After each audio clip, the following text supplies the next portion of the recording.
अपनी कहानी सच बताते हैं।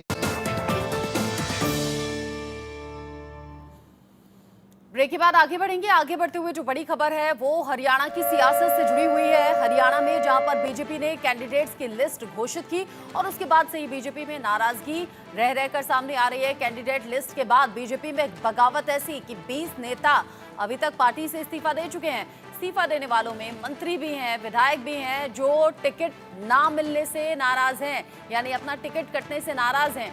रतिया विधायक लक्ष्मण ने भी इस्तीफा दे दिया है। नाराजगी रह रहकर सामने आ रही है। हरियाणा बीजेपी में ये खलबली कैंडिडेट लिस्ट के सामने आने के बाद है। बगावत ऐसी कि 20 नेताओं ने पार्टी से दे दिया है इस्तीफा। इस्तीफा देने वालों में मंत्री मौजूद हैं, विधायक मौजूद हैं। टिकट नहीं मिलने पर ये इस्तीफे अब दिए जा रहे हैं। रतिया विधायक लक्ष्मण नापा ने भी इस्तीफा दिया। सीनियर एडिटर संजय शर्मा मेरे साथ में जुड़ गए हैं ज्यादा अपडेट के साथ। संजय, ये इस्तीफों का दौर रुक नहीं रहा। 20 नेता इस्तीफा दे चुके हैं, मंत्री विधायक उसमें शामिल हैं। आखिर होगा क्या? अभी तो बाकी कैंडिडेट्स की लिस्ट बची है। बिल्कुल, अभी ये लिस्ट और बढ़ेगी। जिस तरह से जैसे जैसे 23 नामों की सूची और बीजेपी जारी करेगी, उसके बाद में इनकी संख्या है, टिकट कटने के बाद में लोगों की पार्टी छोड़ने की संख्या और बढ़ने वाली है।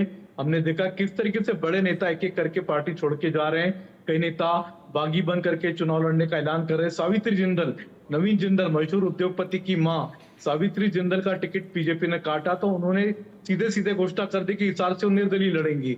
कविता जैन पूर्व मंत्री रह चुकी हैं, उन्होंने पहली घोषणा कर दी कि वो सोनीपत से चुनाव लड़ने जा रही है निर्दलीय के बतौर। रणजीत चौटाला जो मंत्री थे सरकार में, हरियाणा सरकार में मंत्री थे, उनका टिकट काटा। उन्होंने भी घोषणा कर दी कि वो इंडिपेंडेंट चुनाव लड़ेंगे। लक्ष्मण नापा ने तुरंत कांग्रेस पार्टी का दामन थाम लिया बीजेपी से इस्तीफा देकर के, पर अब वो कांग्रेस पार्टी से चुनाव लड़ने जा रहे हैं। तो ये जितने निर्दलीय, जितने बागी बीजेपी के निकल के बाहर जा रहे हैं, वो कहीं ना कहीं बीजेपी को जबरदस्त नुकसान पहुंचा सकते हैं। बीजेपी के नेता भी इस बात से चिंतित है और वो लगातार कोशिश कर रहे हैं डैमेज कंट्रोल की, लेकिन अभी तक डैमेज कंट्रोल की कोशिशें कामयाब होती नजर नहीं आ रही है। क्योंकि हरियाणा एक ऐसा स्टेट है जहां पर लोगों को मनवाना, लोगों को मानना काफी कठिन है। हालांकि ये पूरी की पूरी बीजेपी कैडर बेस्ड पार्टी है, संगठन बहुत बड़ा मजबूत है, लेकिन उसके बावजूद भी इतनी बगावत बीजेपी में इसलिए हो रही है क्योंकि बीजेपी ने बड़ी संख्या में कांग्रेसी जेजेपी से लोगों को अपनी पार्टी में शामिल किया था, पर अब वही लोग पार्टी के खिलाफ बगावत भी कर रहे हैं। तो इनमें से कई सारे ऐसे नेता हैं जो बीजेपी की संभावना को ठेस पहुंचा सकते हैं, धक्का पहुंचा सकते हैं। अच्छा, ये बताइए संजय शर्मा, आपने कहा कि जो इस्तीफे का दौर है वो चल रहा है और ये आगे भी बढ़ सकता है क्योंकि जाहिर सी बात है नाराजगी रह रहकर सामने आ रही है। टिकट कटने से नाराज ये सभी नेता हैं। अब ऐसे में अगर बीजेपी से इस्तीफा दे रहे हैं तो क्या कांग्रेस में जाएंगे या कोई और रास्ता निकालेंगे?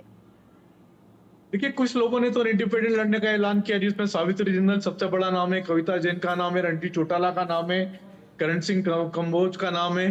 तो ये ऐसे बड़े नाम है जो कि इंडिपेंडेंट चुनाव लड़ेंगे। इसके अलावा कई लोगों ने, लक्ष्मण नापा जैसे नाम ऐसे भी हैं जो सीधे सीधे कांग्रेस पार्टी में शामिल हो गए।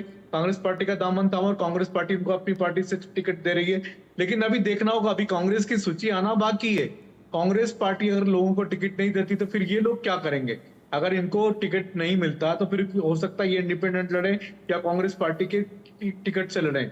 लेकिन ये बगावत का सिलसिला सिर्फ बीजेपी में ही नहीं, कांग्रेस पार्टी में भी देखने को मिलेगा। जैसे ही कांग्रेस की सूची आउट होगी, लीक होगी, रिलीज होंगे नाम, उसके बाद में फिर यही दौर कांग्रेस पार्टी को भी फेस करना है। बिल्कुल, तो ये देखना चुनावों होगा में बहुत देखने को मिलता है। लेकिन संजय, बात ऐसी है कि अगर बीजेपी के नेता खुद अपनी पार्टी से भरोसा खोकर या नाराज होकर पार्टी छोड़ते हैं तो फिर आम जनता भरोसा कैसे बना पाएगी इस माहौल में, जब चुनावी माहौल है, जब लोगों के बीच में विश्वास पक्का करना है?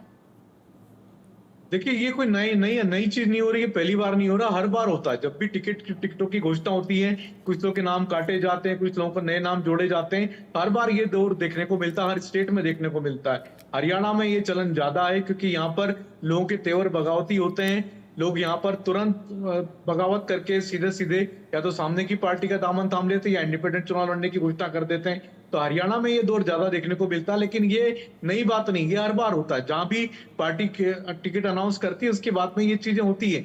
और 10 साल की एंटी इनकम्बेंसी थी बीजेपी सरकार की, तो बीजेपी को अपने मौजूदा सिटिंग कैंडिडेट के नाम काट करके एंटी इनकम्बेंसी को रोकने का कदम उठाना था।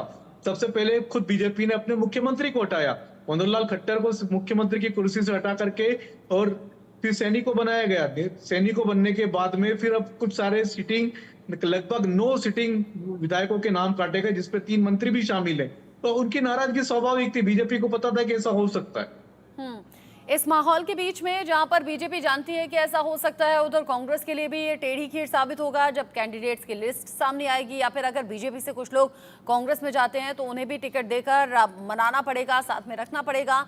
ये जो चैलेंजिंग सिचुएशन अभी बनी हुई है, चुनावी माहौल में अक्सर ऐसा होता है, दल बदल राजनीति देखने को मिलती है।